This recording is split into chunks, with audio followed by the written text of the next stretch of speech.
Hi sweetie. Hi. என்ன பழைய காரை க்ளீன் பண்ணிட்டு இருக்க? உனக்கு ஒரு சர்ப்ரைஸ் இருக்கு. அந்த காரா? நோ, அது என்னோட கார் பேபி.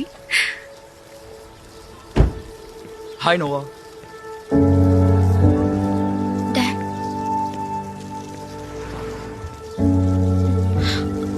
நீங்க என்ன பண்ற? கிஸ் வேணா பண்ணிக்கோங்க, எனக்கு எந்த பிரச்சனையும் இல்ல. I am happy to see you.